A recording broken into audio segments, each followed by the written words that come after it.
I'm here with the editor-in-chief of the Vancouver Observer. Observing and writing about local and world events is her passion and her profession. So tell me about this, the website, how you put it together. Is it like the Huffington Post, not like the Huffington Post? It was inspired by the Huffington Post. I must admit that I found Arianna Huffington to be a very inspiring figure. No kidding. I interviewed her when she wrote the Picasso book. Really? Many moons ago. Yeah. And she goes on to glory now. Yes, she is just one of, yes, she's an amazing role model for women in media.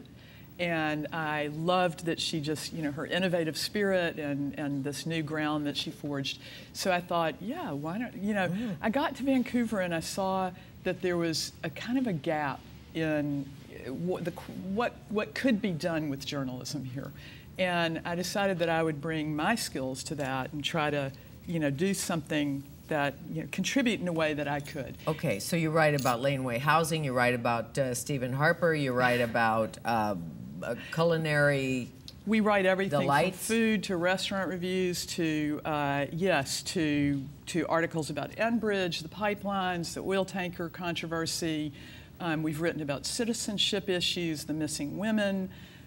We've just, you know, we've won awards for our coverage of the Lost Canadian issue, which is these children of war brides and children of Canadian war veterans who, through a glitch in the citizenship law, are disenfranchised. Children without a country. Children without a country. Pretty much. Really interesting. Yes. So we've really done a very broad spectrum of coverage of Vancouver and Canada.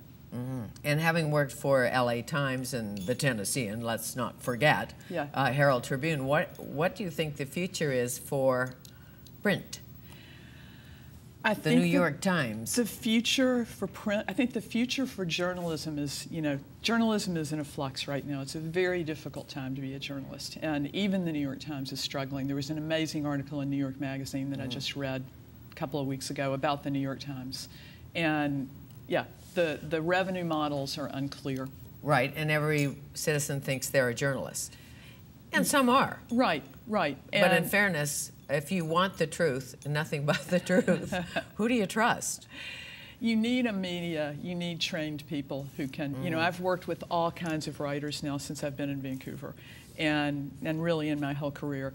And although many people can write, that is really different than somebody trained to get in there and write a really factual news story that is compelling enough to get people to read it. And to, you know, that's how we have to, you know, as journalists, we have to be entertaining writers as well as factual. Well, I was reading Mark Stein's book, who is a little to the right of me. But his new book is called After America, and it's about the demise of America, he feels, and that the collapse of the Western world will happen in our lifetime. And we better pay attention. There's too many liberals floating about, people who haven't had any real jobs, who are not real workers. You know how he is. But he writes so well. If you don't side with him politically, what you can do is laugh your way through it, because he's very funny. Yeah, humor is really hard to do. You know, it's such a great quality to have as a writer. And, you know, as you say, you know, even if you know, that crosses political spectrums. Sure. But if somebody wants to make a decision on how they feel about a pipeline running into the Great Bear, or running across Canada, or oil sands or tar sands or boreal forest, to get to the truth, how do you do that today?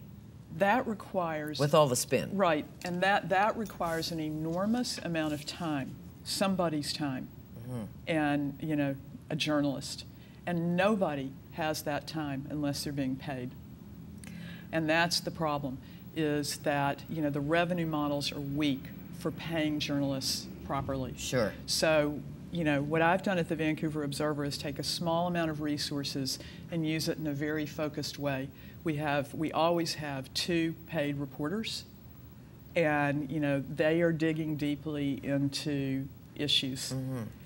And in the olden days, yes, one reporter covered the courts. Yes. Another reporter covered Somalia. Yes. So you were so well steeped in it, if something broke in Somalia, Yeah.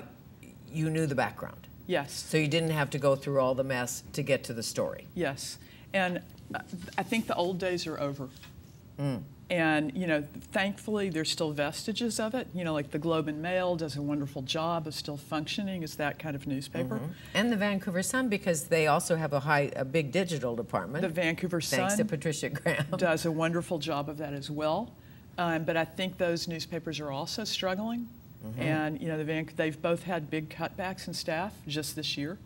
So, you know, we are, like at the Vancouver Observer, our focus is sustainability. We always have a sustainability reporter because it's really, I think that's the big story of Vancouver and of British Columbia right now.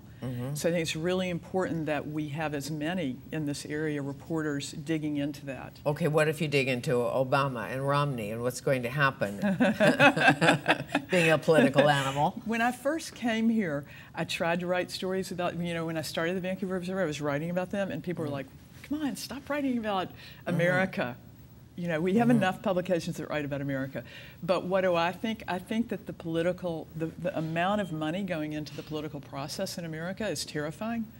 And, you know, the outspending by the Romney campaign. And what about this whole healthcare thing? Because I know we're puzzled, or I'm a dual citizen as you are, so we're not that puzzled. But about why would a country reject healthcare for every citizen? Well, the Supreme Court. What is that about? They did just uphold Obama's healthcare. Exactly. So thank God for that. You know. But some person out protesting saying, you know, the government will not get into my house ever, and you won't tell me what to buy or how to live. I think ever. That I believe that exists because that people are, there's a tremendous amount of propaganda from the insurance companies, from those that have a vested interest in keeping America private and not having public services. And I think that is why it is so important to have a strong media that is unfettered, that doesn't belong to corporate interests, that can provide people with the information they need. I believe that a lot of Americans truly believe that the Canadian healthcare system is evil. I know. I sat on a porch in Montana, shocked. They think I'm a communist. You know, I say, no, I'm not a communist, but let me tell you, you know, it's important that you don't go broke because you have a toothache. It just doesn't make sense. Okay, so back here, carbon tax, all of that. Do you cover everything? We cover everything, yeah. Today we have on the front page a story about the Harper government's attack on charities, and, you know, looking deeper at that. We cover, you know, we just recently did a story on carbon tax. We're having a story about an organization called Lead Now that is trying to bring together the NDP and the Liberal parties to, you know, defeat the Conservatives. And how do you deal with bias, or are we left, are we right, are we center, are we everywhere? What do you do about that, the editorial part of it? Right. As on an editorial level, we will, you know, we do write editorials. We do come out for political candidates. We are, you know, like we came out for Vision Vancouver. I have known Gregor Robertson for many years, and I believe in what they're doing. And so that's what, you know, I recommended people vote for Vision. We would come out editorially also against Harper and the Conservative government. But in our coverage, we do try to be neutral and unbiased. So we will do stuff like explainers about the pipeline that are simply factual, neutral explanations. You know, we do that about all the different issues politically. And do you try to get the pipeline people on record? Absolutely, absolutely. That is part of, you know, good journalism, is to try to get people on the record. And we, you know, I can't say we're perfect. We don't always do it exactly right, but that is our intention always, to get people on the record. Sure. Well, as you know, good journalism is the who, what, where, when, and why. Absolutely. And then if it is editorial, then you have to make clear that everybody knows that. This is just someone's opinion. Right. It's not the facts necessarily. It's just an opinion. Right. So we have tags that say commentary and opinion and news. Right. Sure. So are you a citizen? You are a citizen, just recently. I became a citizen on Friday, and that was, you know, an amazing, amazing moment in my life. What was amazing about it? Well, you know, I walked in and I just didn't expect to be as overwhelmed emotionally as I was. Handing in my permanent resident card, I was weeping because it is really moving to be accepted by another country. And knowing for me when I handed it in, it was like hearkening back to that day on 9/11 in 2001, where, you know, I was standing there talking to these parents and I heard the first explosion. Yeah. And, you know, everything that happened out of that, and that finds me here today. Sure. Remarried to a Canadian. So romance too. But how lucky to have the option to go to a country, not a perfect country. Not a perfect country. Not a perfect country, but a great still country. One of the best countries in the world. I believe possibly the best place to live, with the best social system, and so much worth protecting. I thank you. Thank you, Nice to Fanny. meet you. Linda Solomon, dual citizen, founder, editor-in-chief of the Vancouver Observer.